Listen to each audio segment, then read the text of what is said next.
ఓం శ్రీకృష్ణాయ నమః. చైతన్య మహాభారతము రెండవ పర్వము సభాపర్వము కుయుక్తుల శకుని పార్ట్ 1.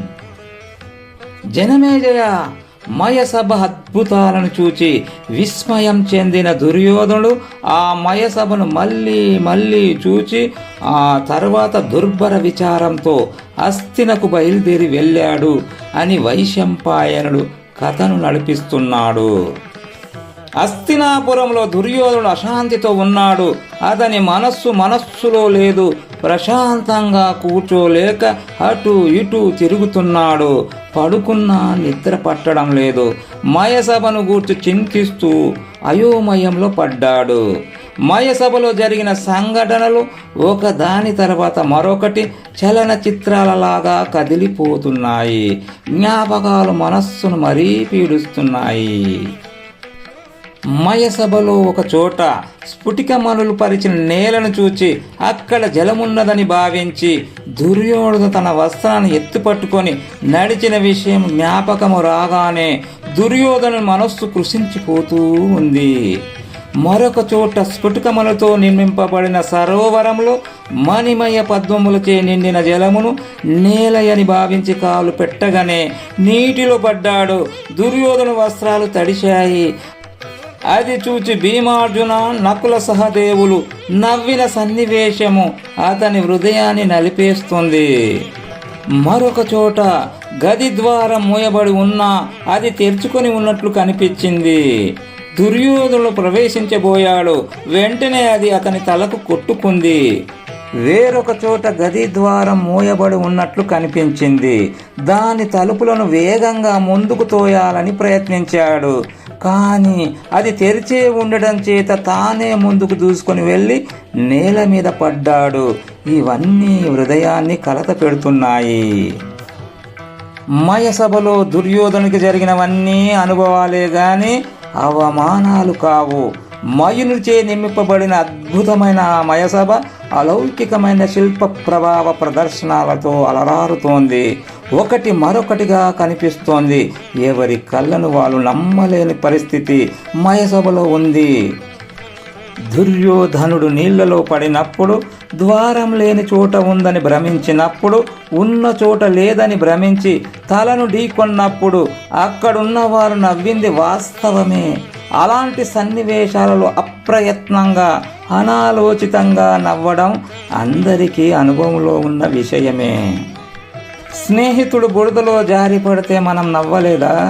కాలువను దాటుతూ అన్న నీళ్ళలో పడ్డప్పుడు అరటిపండు తొక్కపై కాలు వేసి మరీ సాగి కింద పడి ఆగినప్పుడు తమ్ముని చూచి మనం నవ్వలేదా? అవన్నీ అనుభూతుల, అవమానాల. మాయలో పడ్డవారికి మయసభ అనుభవాలు అవమానాలుగా మిగిలాయి.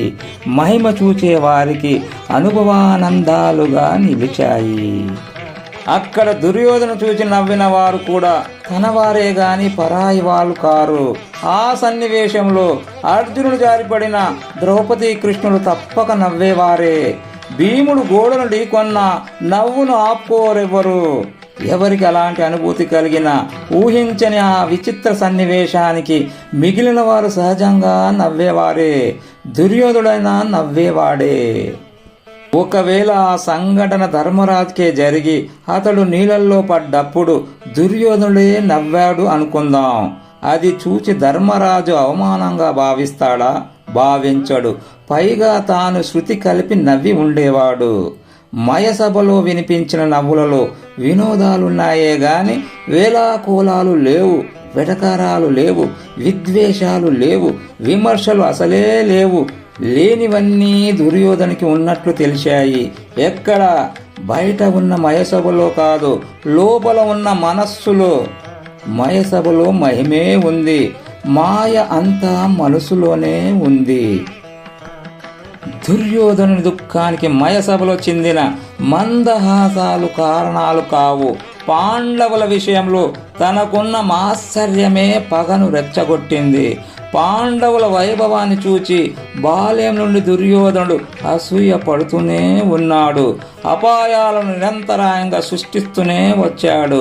మయసభలో వినిపించిన నవ్వులే విద్వేషానికి, విధ్వంసానికి దారి తీయలేదు.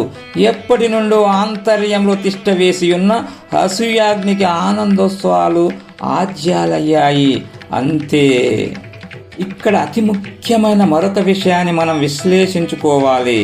దుర్యోధనుడు మయసభలో విచిత్రానుభవాలు పొందినప్పుడు భీమార్జున, నకుల సహదేవులు నవ్వినారు అనేది భారతంలో కనిపిస్తున్న వాస్తవం. అయితే ద్రౌపది, కృష్ణుడు నవ్వినారు అనేది సత్యం కాదు. శ్రీకృష్ణుడు ద్వారకకు వెళ్ళిన తర్వాతే దుర్యోధనుడు శకునితో కలిసి మయసభలో ప్రవేశించాడు. ఆ సందర్భంలో శ్రీకృష్ణుడు గాని ద్రౌపది గాని అక్కడ లేనే లేరు. ధృతరాష్ట్రుని మనస్సును ప్రకోపింపజేసే ప్రయత్నంలో ద్రౌపది కృష్ణుల పేర్లను దుర్యోధనుడు చొప్పించాడు. పాండవుల వైభవాన్ని చూచిన దుర్యోధనుడు మాశ్చర్యంతో చేసినవే ఇవన్నీ.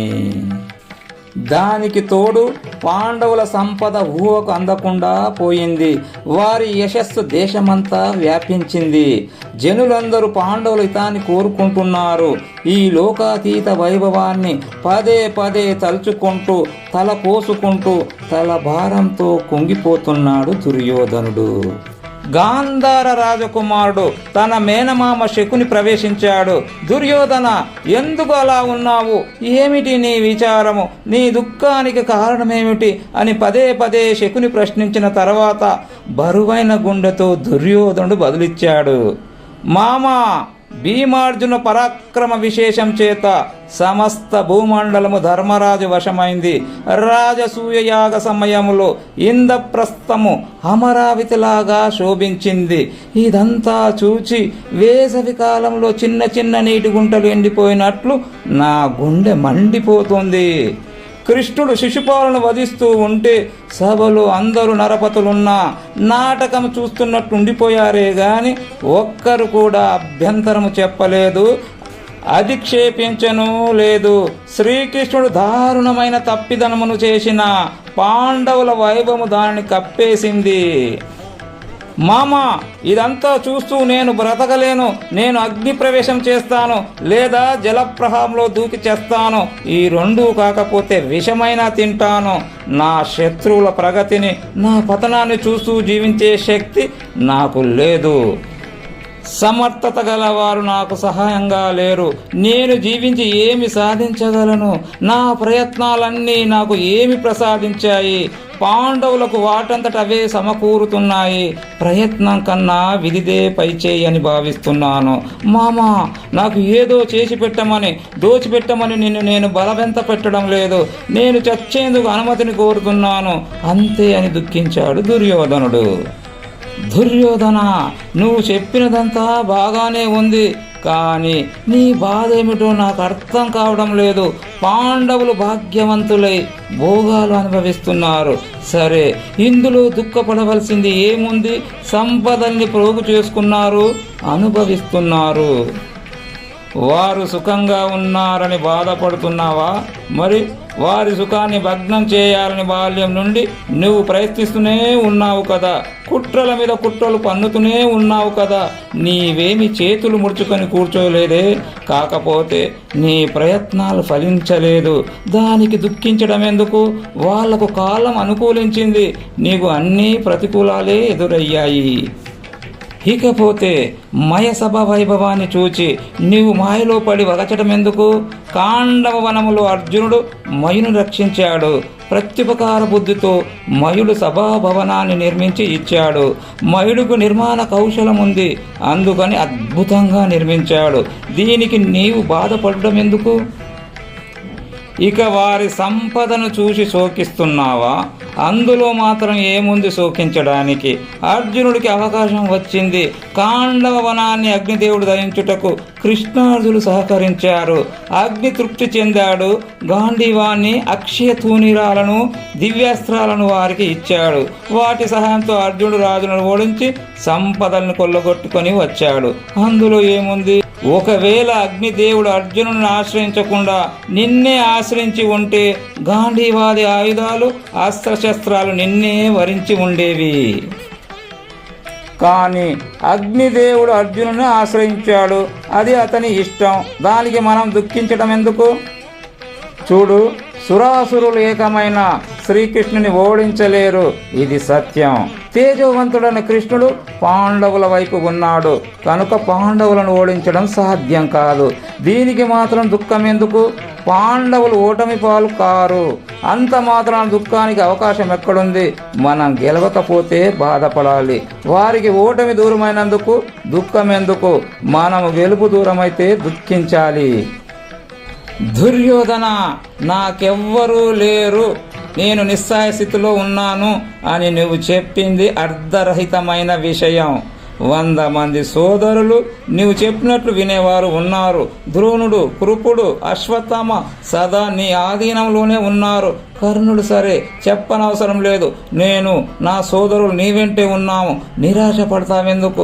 వీరందరి సహాయంతో నీవు కూడా సమస్త భూమండలాన్ని జయించు, ఏమైంది అని తర్కయుక్తులతో కుయుక్తులతో దుర్యోధను తికమక పెట్టాడు శకుని.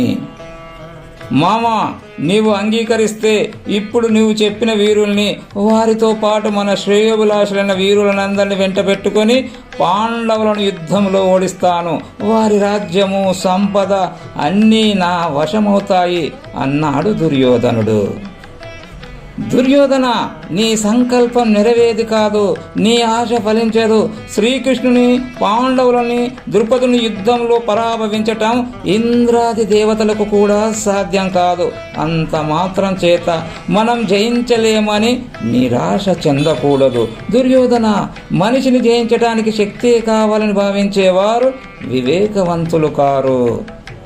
చూడు, శక్తితో జయించలేని దానిని యుక్తితో సాధించవచ్చు.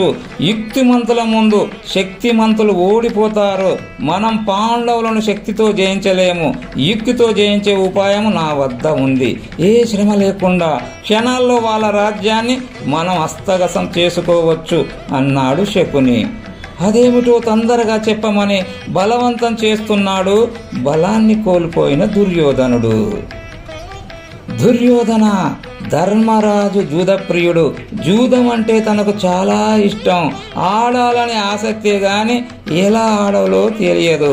గెలుపు అనేది అతనికి చేతకాని పని. పిలిస్తే చాలు వచ్చి కూర్చుంటాడు. జూదంలో కూర్చున్నాడు అంటే పిడుగులు పడినా లేవడు. ఇక నా విషయం అంటావా? జూదంలో నన్ను ఓడించగలవాడు ఈ లోకంలో లేడు. కనుక ధర్మరాజును జూదానికి ఆహ్వానించాలి. అతడు వచ్చి కూర్చున్నాడా, ఆ తర్వాత జూదంలో అతనిని పడుకోబెట్టడము, వాళ్ళ సింహాసనం మీద నిన్ను కూర్చోబెట్టడము క్షణాల్లో జరిగిపోతుంది. ఈ విషయాలన్నీ మీ నాన్నగారికి చెప్పి ఆయన అనుమతి తీసుకో. ఆ తరువాత కథను నేను నడిపిస్తాను అన్నాడు శకుని. కానీ తండ్రితో తాను ఈ విషయాలను ప్రస్తావించలేనని చెప్పి శకునునే వెళ్ళి మాట్లాడమని చెప్పాడు దుర్యోధనుడు. దుర్యోధనుని మాటకు శకుని ఎదురు చెప్పలేక ధృతరాష్ట్రుని వద్దకు వెళ్ళాడు. కానీ తాను ప్రత్యక్షంగా చెప్పకుండా దుర్యోధను నోటి నుండే చెప్పిస్తాడు. అదే శకునిలోని ప్రతిభ. అష్టగ్రహ కూటమి వల్ల ఏమి నష్టం వాటిల్లుతుందో, ఏ కష్టము పోటెత్తుతుందో చెప్పలేము గాని శకుని ఒక్కడుంటే చాలు, అష్ట కష్టాలు తోడు ఉన్నట్లే. మహాభారతంలో జూదము ప్రధానమైన ఘట్టముగా భావిస్తే మాత్రము శకుని పాత్ర చాలా ప్రముఖమైనదనే చెప్పుకోవాలి. అంధుడైన ధృతరాష్ట్రునికి రూపవతి, శీలవతి, గుణవతి అయిన గాంధారిని ఇచ్చి గాంధార రాజు సుబలుడు వివాహం చేశాడు. గాంధారి సోదరుడైన శకుని దగ్గరే ఉండి వివాహ కార్యములో విశేష పాత్రను నిర్వహించాడు. కనుక సుబలుడన్నా శకునన్నా కౌరవులకు సానుభూతితో కూడిన ప్రేమ ఉంది. దానిని అనుకూలంగా మలుచుకొని శకుని హస్తినాపురంలోనే ఉండిపోయాడు. రాజ్యం పెద్దది, రాజులు ఆదరిస్తున్నారు, భోగాలు ఎన్నైనా ఉన్నాయి. అన్నిటికన్నా మించి వయస్సులో పెద్ద తేడా లేకుండా తనను స్నేహభావంతో అమితంగా ప్రేమించే అల్లుడు దుర్యోధనుడు తోడున్నాడు. సుబలుడు గాంధారాన్ని ఎలాగూ ఏలుతున్నాడు కనుక శకుని హస్తినలోనే ఉండిపోయాడు.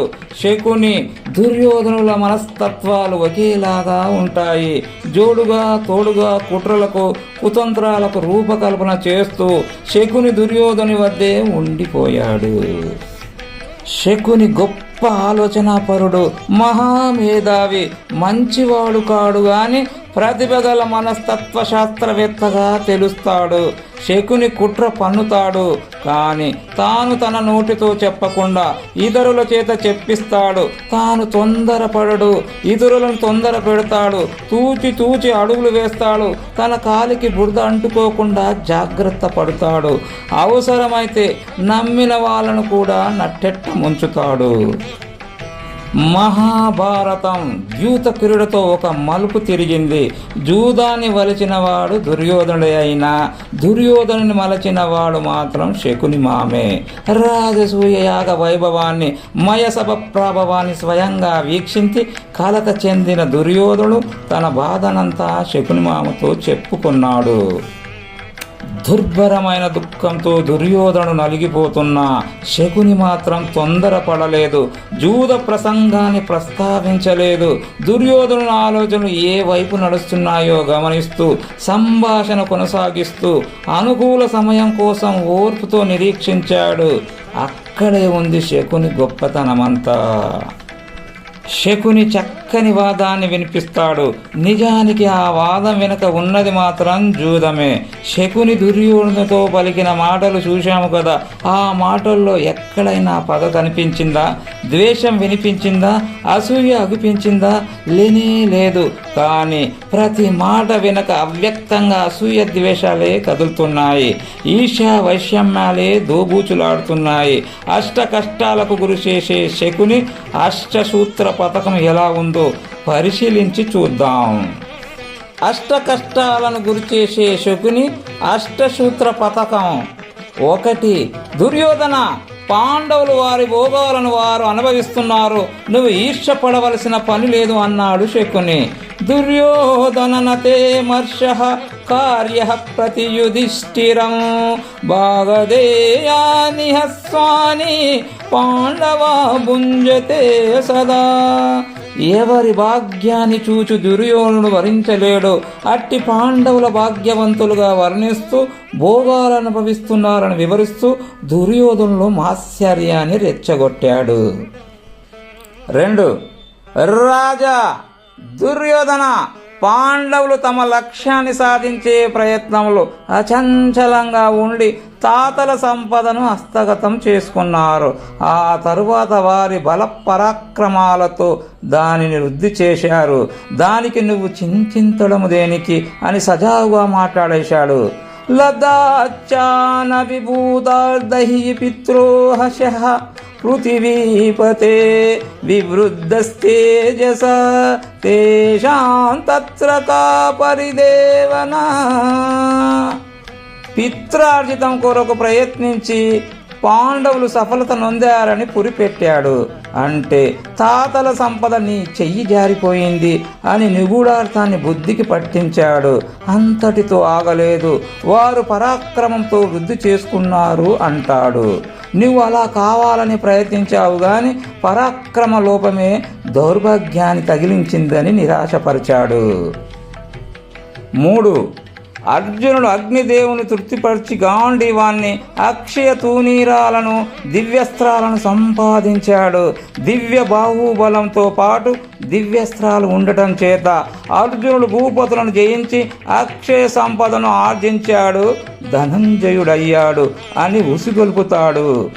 ధనంజయే గాంధీవమక్షవ్య చ మహేషుది లబ్ధాన్యస్త్రాని దివ్యాని తో ఈశ్వత్వా ఉదాశనం. దేవతల అనుగ్రహం అర్జునుడికి ఉంది అని ఒకవైపు దివ్యస్త్రాలు ఉన్నాయని మరోవైపు దుర్యోధను జాడించి ఉతికేస్తున్నాడు. మనసులో నీరసాన్ని నూరిపోశాడు. 4. దుర్యోధన, ఇక మయసభ విషయమా, అదొక అలౌకిక శిల్ప కళాఖండము. ఆ విషయంలో మాత్రం నీకు దుఃఖం ఎందుకు? కాండవ వనాన్ని దయించే సమయంలో అర్జునుడు మయును రక్షించాడు. ప్రత్యుపకారంగా మయుడు అర్జునునికి సభాభవనాన్ని అద్భుతంగా సృష్టించి ఇచ్చాడు. ఏమైంది అని అంటాడు. తేన కార్ముక ముఖ్యేన బాహువీర్యేన చాత్మనః కృతావశే మహీపాలాః తత్ర కా పరిదేవనా. మయసభ విషయములో దుర్యోధనలో ఉన్న మాశ్చర్యాన్ని మరవనీయకుండా తిరుగుదోడుతాడు.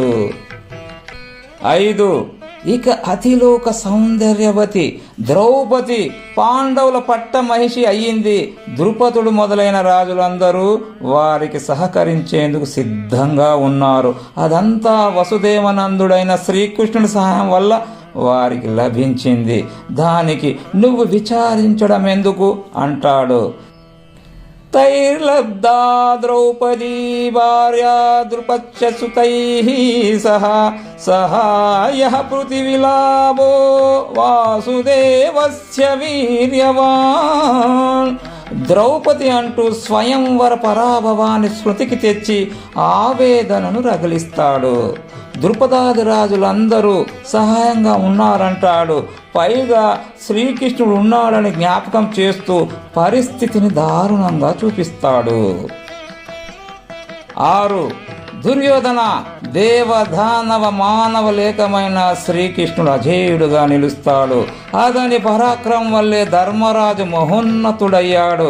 దానికి చింత ఎందుకు అంటాడు. అజితః సోపి సర్వైః సదేవాసురమానుష్యైః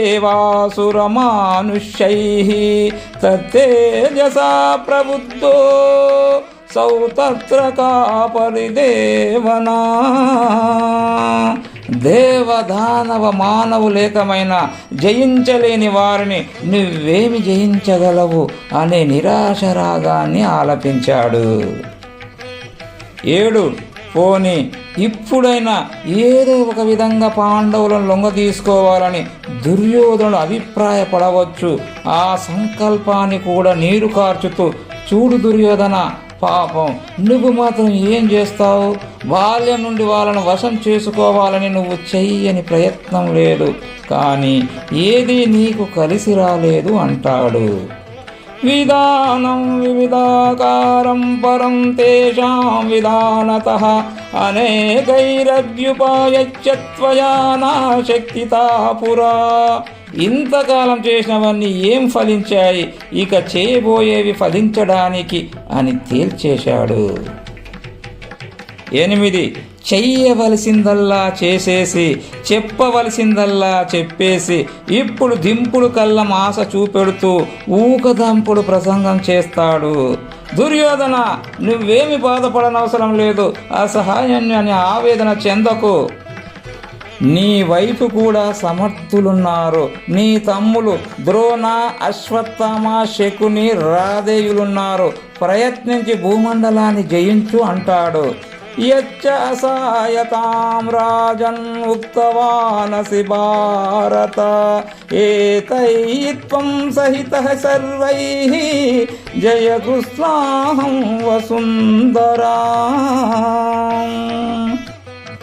దుర్యోధనుడైతే కలతపడి ఉన్నాడు. ఇంతకీ కురురాజు మనస్సులో ఏముంది? పాండవులతో పరాక్రమంగా యుద్ధం చెయ్యాలని ఉన్నాడా? అదే నిజమైతే తన పన్నాగమైన జూదానికి అంగీకరించడేమో అని ఆలోచించి చల్లగా మెల్లగా ఇక వచనాలతో నిర్దోషంగా నిష్కాపట్యంగా ధర్మ ప్రసంగాన్ని వినిపించాడు. వాస్తవానికి తన ప్రసంగ వైభవంతో దుర్యోధనుని మనసు ఏదో చేసేశాడు.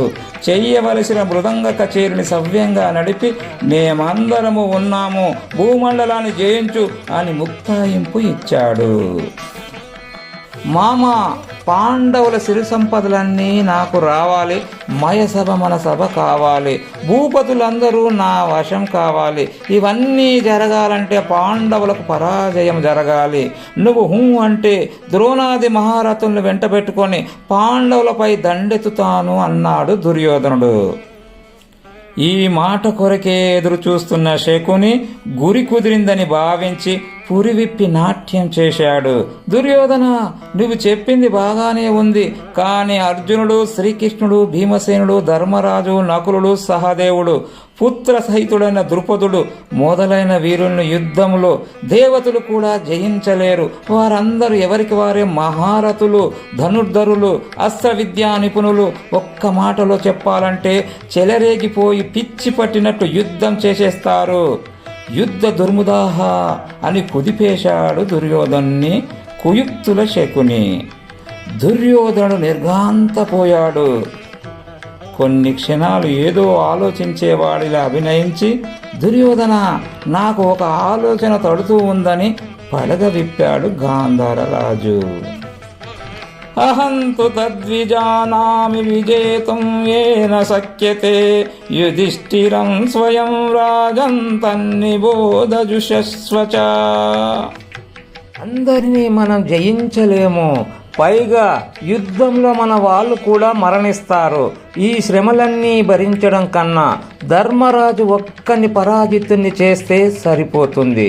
తనతో పాటు అందరూ పరాజితులైపోయేటట్లు మనం ఉపాయాన్ని ఆలోచించాలి అన్నాడు శకుని. నిజమే, మరి ఎవరు ఆలోచించాలి? శురకర్మ మంగళది అయినట్లు ఈ మంత్రాలోచనమంతా శకునే చెయ్యాలి. దుర్యోధనుడు శకుని వైపు తిరిగిపోయాడు. అప్రమాదేన సుహృదామన్యేషాంచ మహాత్మానాం యది శక్యా విజేతుంతే తన్మమా చక్ష్వమాతులా. మామయ్య, మన ఆత్మీయులకు, సోదర బాంధవులకు ఏ విధమైన హాని జరగకుండా రాజ్యాన్ని సాధించే ఉపాయమేదో నీవే చెప్పాలి. నువ్వు చెప్పినట్టు చేస్తాను అన్నాడు గాంధారి నందనుడు. అయిపోయింది. జూద ప్రసక్తి తెచ్చి దుర్యోధను చేత సరే అనిపించాడు. మరి నాన్నను ఒప్పించే బాధ్యత నీదే మామయ్య అంటే, సరే దానిదేముంది దుర్యోధన, నీ కొరకు ఏదైనా చేస్తాను అని పలికాడు శకుని. వెంటనే ధృతరాష్ట్రుని మందిరానికి వెళ్తాడు. కానీ విచిత్రమేమిటంటే తాను విషయాన్ని ప్రస్తావించడు సరిగదా, అంతా దుర్యోధని నోటి నుండే చెప్పిస్తాడు. అదే శకుని మేధస్సు. మనం కూడా చూద్దాం పదండి. ధృతరాష్ట్ర మహారాజా, నీ ఆనందము సదా చూడాలని కాంక్షించే నేను తమకు అప్రియమైన మాటలు చెప్పవలసి వచ్చినందుకు విచారిస్తున్నాను. దుర్యోధనుడు ఎందుకనో దుర్బలుడవుతున్నాడు, కాంతిహీనుడవుతున్నాడు. అతని మనసులో దుర్భరమైన కష్టమేదో ఉందని నాకు అనిపిస్తూ ఉంది. అతని మనస్సును నీవే కనిపెట్టాలి అన్నాడు శకుని. శకుని మాటలు ధృతరాష్ట్రుని తీవ్రంగా కలతపెట్టాయి. అతడు వెంటనే దుర్యోధను వద్దకు వెళ్ళాడు. శకుని కూడా వెంబడించి వెళ్ళాడు. దుర్యోధన పుత్ర, నువ్వు చింతామగ్నవై ఉన్నట్టు తెలిసింది. కారణమేమిటి? నీకు ఏమి తక్కువ? విద్య ఉంది, వివేకం ఉంది, ఐశ్వర్యం ఉంది, రాజ్యం ఉంది. నీ మాట దాటని సోదరులున్నారు, ప్రాణాలిచ్చే మిత్రులున్నారు. ఎందుకని విచారిస్తున్నావు? కారణమేమిటి అని ఆ ధృతరాష్ట్రుడు ప్రశ్నించాడు. శకుని మాటలు ధృతరాష్ట్రుని తీవ్రంగా కలతపెట్టాయి. అతడు వెంటనే దుర్యోధను వద్దకు వెళ్ళాడు. శకుని కూడా వెంబడించి వెళ్ళాడు. దుర్యోధన పుత్ర, నువ్వు చింతామగ్నుడవై ఉన్నట్టు తెలిసింది. కారణమేమిటి? నీకు ఏమి తక్కువ? విద్య ఉంది, వివేకం ఉంది, ఐశ్వర్యం ఉంది, రాజ్యం ఉంది. నీ మాట దాటని సోదరులున్నారు, ప్రాణాలిచ్చే మిత్రులున్నారు. ఎందుకని విచారిస్తున్నావు? కారణమేమిటి అని ధృతరాష్ట్రుడు ప్రశ్నించాడు. తండ్రి, యుధిష్ఠిరుని రాజ్యలక్ష్మిని, సౌభాగ్యలక్ష్మిని కల్లారా చూచిన తర్వాత నా కళ్ళు మూతపడమంటున్నాయి. నా శత్రువు ప్రగతిని, నా పతనాన్ని చూస్తూ తిండి తినలేకపోతున్నాను. నేను వాళ్ళ ఐశ్వర్యం చేజిక్కించుకోవాలి, లేదా యుద్ధమునందు వారి చేతిలో మరణించాలి అన్నాడు దుర్యోధనుడు. ఇదే అనువైన సమయము అని శకుని నోరు విప్పాడు. దుర్యోధన, యుద్ధమునందు పాండవులను జయించటం అనేది అంత సులభమైన కార్యము కాదు. యుక్తితో సాధించే ఒక ఉపాయం చెబుతాను, విను. జూత విద్యలో నేను గొప్ప నైపుణ్యం గలవాణ్ణి. జూదం అంటే ధర్మరాజుకు ప్రాణం, కానీ ఆటలో అతనికి నైపుణ్యం లేదు. నేను జూత్యంలో అతనిని ఓడించి నీకు రాజ్యాన్ని సంపాదించి పెడతాను అన్నాడు శకుని. వెంటనే, నాన్న, ఇది చక్కని ఆలోచన. నా విచారం అనే రోగానికి ఇదే సరైన ఔషధము. మా మామ శకునికి నీవు ఆజ్ఞ ఇవ్వు అన్నాడు దుర్యోధనుడు. కుమార దుర్యోధన, విదురునితో సంప్రదించి చెబుతాను. విదురుడు ధర్మదృష్టి కలవాడు, పైగా నాకు మంత్రి. విదురుని సలహాలు పాటించినవాడు, కష్టాలకు గురికాడు అన్నాడు ధృతరాష్ట్రుడు. నాన్న, ఈ విషయంలో విదురుడు అంగీకరిస్తాడని నేను అనుకోను. వాస్తవానికి నాకన్నా అతనికి పాండవులే ప్రియులు. విదురుడు ఎప్పుడూ పాండవుల హితాన్నే కోరుకుంటాడు. విదురుని మాటలను విశ్వసించి నీవు జూదానికి అంగీకరించనిచో నేను ప్రాణత్యాగానికి వెనకాడను. నేను మరణించిన పిదప నీవు విదురుడు కలిసి హాయిగా సుఖంగా రాజ్యాన్ని పాలించుకుందురుగాని అన్నాడు దుర్యోధనుడు. జనమేజయ, పుత్రవాత్సల్యం ధృతరాష్ట్రుని దుర్బలుని చేసింది. ద్యూత క్రీడకు అనుమతినిచ్చాడు ధృతరాష్ట్రుడు. ఒక సుందరమైన భవనాన్ని నిర్మించమని సేవకులకు అనుజ్ఞలిచ్చాడు అని వైశంపాయన మహర్షి భారత కథను వినిపిస్తున్నాడు. జూదానికి విదురుడు విముఖుడు కావచ్చు, భీష్మ ద్రోణాదులు విముఖులు కావచ్చు, కానీ ధృతరాష్ట్రుడు మాత్రం జూదానికి విముఖుడు కాడు. ధృతరాష్ట్రుని వ్యవహార దక్షత విచిత్రమైనది. మహాభారతంలో ధృతరాష్ట్రుని పాత్ర మహామేధావులకు కూడా అంతు పట్టదు. పుత్ర వ్యామోహం అనేది ధృతరాష్ట్రంలో గోచరించినట్లు మరొకరిలో కనిపించదు. దుర్యోధన కొరకు ఏది చేయడానికైనా అతడు సిద్ధమే. తనకు అన్నీ తెలుసు, కానీ తెలియనట్టు నటిస్తాడు. దుర్యోధనుడు చేసిన పాపాలన్నిటిలో పెద్ద వాటా ధృతరాష్ట్రునిదే. ధృతరాష్ట్రునికి తెలియకుండా దుర్యోధనుడు ఏ దోషము చేయలేదు. తండ్రికి తెలిపే దుర్యోధనుడు చేశాడు. పుత్రుని దుష్ట కార్యాలను తెలిసే ధృతరాష్ట్రుడు అనుమతిచ్చాడు, పరోక్షంగా చేయించాడు. వారణావతంలో లక్క ఇంటి పన్నాగం గుర్డిరాజుకు తెలియదా? కనికునితో మంతనాలు జరిపిందెవరు? భీముడికి విషం పెట్టింది తెలియదా? జూదానికి ధర్మరాజును ఎందుకు ఆహ్వానిస్తున్నారో తెలియదా? అన్నీ తెలుసు, తెలియనట్లు నటిస్తాడు. విదురుని సలహా తీసుకుంటానని ఒక పక్క చెబుతాడు.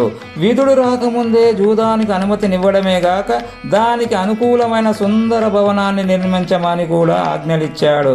ఇక విదురునితో సంప్రదింపులెందుకు?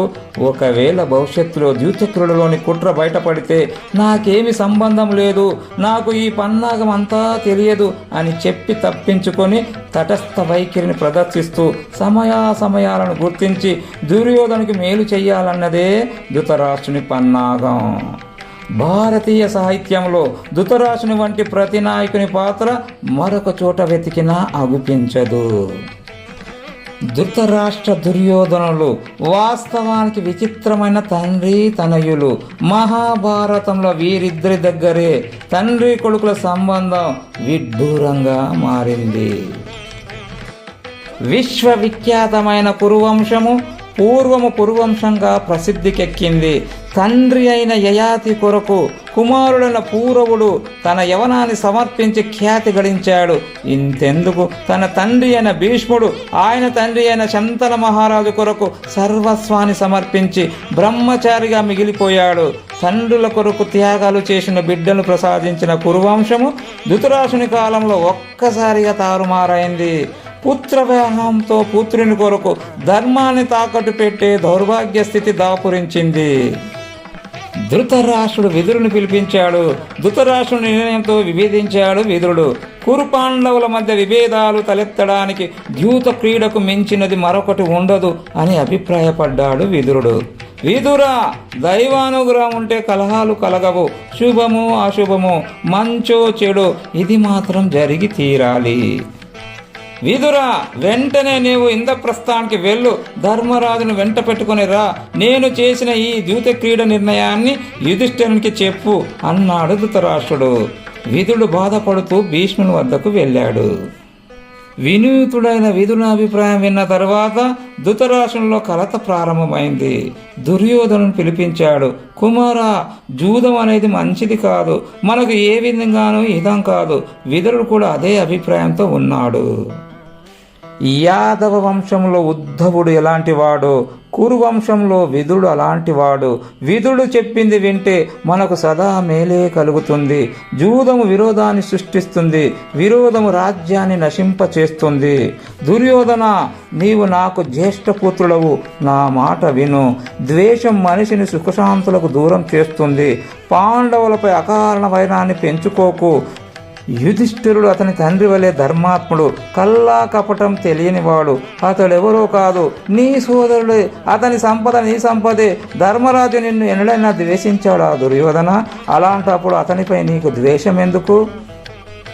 కుమారా, పరుల ధనాన్ని వాంఛించడం శ్రేయస్కరం కాదు. నాయన, నీ మనసుకు ఇష్టమైన సుఖాలన్నీ అనుభవించు. నీ ఇష్టం వచ్చినట్లు దాన ధర్మాలు చెయ్యి. ఈ వైరాన్ని మనసులో తుడిచేయి, బుద్ధి నుండి చెడిపేయి అన్నాడు ధృతరాష్ట్రుడు. నాన్న, స్వబుద్ధి లేనివాడు శాస్త్రాన్ని శోధించినా సాధించేది ఏమీ ఉండదు. పాయసంలోనే పడి తిరుగుతున్నా గరిటకు పాయసం రుచి తెలియనట్లు బుద్ధిహీనుడు శాస్త్ర రహస్యాలను గ్రహించలేడు. మీ జీవిత నౌకను విదుడనే నౌకకు బంధించి మీరు ప్రయాణం సాగిస్తున్నారు. విదుడు మునిగే ఓడ అని తెలుసుకోలేని మీరు నా బ్రతుకును కూడా నడి సముద్రానికి ఆహుతి చేస్తున్నారు. నాన్న, జూదం అనేది ఈరోజు పుట్టిన ఆట కాదు, అనాదిగా అందరూ ఆడుతున్న క్రీడ. శకుని మాటలను మన్నించి మీరు అంగీకరించండి, తప్పదు అన్నాడు దుర్యోధనుడు. సహస్ర స్తంభాలతో, స్ఫటిక మణులతో, సువర్ణ వైడూర్యాలతో ఒక అందమైన భవనాన్ని నిర్మింపజేశాడు ధృతరాష్ట్రుడు. శీఘ్రకాలంలో పూర్తి చేయించాడు. విదురుని పిలిచి ఇంద్రప్రస్థం వెళ్ళి సోదర సమేతంగా ధర్మరాజును ద్యూత క్రీడకు తీసుకుని రమ్మన్నాడు. విదురుడు ఇంద్రప్రస్థానికి వెళ్ళి ధృతరాష్ట్రుని మాటను ధర్మరాజుకు చెప్పాడు. విదురుని ముఖంలో సహజంగా ఉండే ప్రశాంతత లోపించడం గమనించిన ధర్మరాజు, మహాత్మా, ద్యూత క్రీడ మేధావులు అంగీకరించిందే, కానీ జూదం కలహానికి దారి తీస్తుంది అనే వాస్తవాన్ని వాళ్ళు కూడా నిరాకరించలేదు. ప్రమాదభరితమైన ఈ కార్యానికి నీవు ఎలా అంగీకరించావో నాకు అవగతం కావటం లేదు అన్నాడు ధర్మరాజు. జానామ్యహం దూతమనర్థం మూలం కృతస్య యత్నో సమయా నివారణే రాజచమాం ప్రాహినో సత్వకాశం శ్రుత్వా విద్వచ్ఛ్రేయహ్యచరస్వ. నాయన, జూదం అనేది అనుచితమని, అనర్థమని నాకు తెలుసు. నేను చెప్పి చూశాను కూడా, ఫలితం లేకుండా పోయింది. ధృతరాష్ట్రుడు నా మాటను వినలేదు. ముందు వెనకలు ఆలోచించి శ్రేయోమార్గాన్ని నీవే నిర్ణయించుకో అన్నాడు విదురుడు. విదురుడు చేసిన ధర్మ ప్రసంగంలో ధృతరాష్ట్రుని హృదయాన్ని ధర్మరాజుకు చూపగలిగాడు. నేను ప్రయత్నించి నివారించలేకపోయాను. నీకు ఏది శ్రేయమనిపిస్తే దానిని ఆచరించు అనడంలో నీవైనా జూదాన్ని తిరస్కరించు అనే ధ్వని వినిపిస్తూనే ఉంది. విదురుని హృదయాన్ని అర్థం చేసుకున్న ధర్మరాజు, విదుర మహాశయ, అక్కడ నేను ఎవరితో జూదమాడాలి? ధృతరాష్ట్రుడితో పాటు ఇంకా ఏ జూదరులు ఆడుటకు సిద్ధంగా ఉన్నారు అని ప్రశ్నించాడు. ధర్మరాజా, ద్యూత కళలో నిపుణుడైన శకుని అక్కడ ప్రధానంగా ఉన్నాడు. అతనితో పాటు సత్యవ్రత, కురుమిత్ర, చిత్రసేన, వివింశతి జయాదులున్నారు అన్నాడు విదురుడు. మహాత్మా విదుర, అయితే అక్కడ మహాభయంకరులు, కపట ద్యూత ప్రావీణులు జూదరులుగా ఉన్నారన్నమాట. నిజం చెప్పాలంటే ఈ జూద క్రీడలో పాల్గొనడం నాకు సుతరాము ఇష్టం లేదు. ధృతరాష్ట్ర మహారాజు ఆజ్ఞాపించకుంటే నా జీవితంలో శకునితో జూదమాడను. తండ్రి పిలిచినప్పుడు నిరాకరించలేను అన్నాడు ధర్మరాజు. జ్ఞాతుల మాటలు తిరస్కరించను అని ఉపద్రవ నివారణకై తాను చేసిన ప్రతిజ్ఞకు కట్టుబడే ధర్మరాజు హస్తినాపురానికి వెళ్తున్నాడు. గాని జూదంపై ఆసక్తి ఉండి మాత్రం కాదు. బరువైన గుండెతోనే ధర్మరాజు బయలుదేరుతాడు. ఎదురయ్యే ప్రమాదాలు, పరిణామాలు యుధిష్ఠిరుని బుద్ధికి అందనివి కావు. బయలుదేరే ముందు ధర్మరాజు విదురుతో పలికిన మాటల్లోని భారాన్ని, నిస్సహాయతను అర్థం చేసుకోగలిగితే ద్యూత క్రీడానంతరం జరగబోయే భయంకర చర్యల్ని ధర్మరాజు హృదయం పసిగట్టిందనే చెప్పాలి. అందుకే ద్రౌపది అవసరం లేకపోయినా ఆమెను కూడా వెంట తీసుకొని పోయాడు ధర్మరాజు. దైవం ఈ ప్రజ్ఞాముష్ణాతి చక్షుస్తేజైవాపతత్ దాతుశ్చవశమన్వేతి పాశైరివ నరహసితః. మహాశయ, దివ్యమైన తేజస్సు కనిపించినప్పుడు ఆ మహా వెలుగులో కళ్ళు చూడలేని విధంగా దైవ ప్రేతుడైన మానవుడు పాశబుద్ధుడైనట్లు దైవానికి వశుడై తిరుగుతూ ఉంటాడు. మహాత్మా, ఈ ప్రపంచం దైవాధీనమై ఉంది. మనం అనుకున్నవన్నీ జరగవు. బిడ్డలకు తండ్రి ఎప్పుడూ ప్రియమైన వాడే. ధృతరాష్ట్రుని ఆజ్ఞను శిరసా వహించి ద్యూత క్రీడకు వచ్చి పాల్గొంటాను. జనమేజయ, తెల్లవారింది. సోదరులను ద్రౌపదిని వెంట పెట్టుకొని హస్తినకు బయలుదేరాడు ధర్మరాజు. హస్తినాపురంలో జరుగుతున్న విషయాలన్నీ ధర్మరాజుకు చెప్పడమే గాక ధృతరాష్ట్రుని మనసులోని కపటాన్ని కూడా ధర్మరాజుకు వివరించాడు విదురుడు. ధర్మరాజు హస్తినాపురం చేరాడు. పెద్దలకు, గురువులకు నమస్కరించాడు. ధృతరాష్ట్రుడు గాంధారి మందిరాలకు వెళ్ళి ఆశీస్సులను పొందాడు. కౌరవులను ఆలింగనం చేసుకొని వారితో కుశలంగా భాషించాడు. ఆ రాత్రి అందరూ హాయిగా నిద్రపోయారు. మరునాడు దూత క్రీడకు శకుని సర్వ సన్నాహాలు చేశాడు.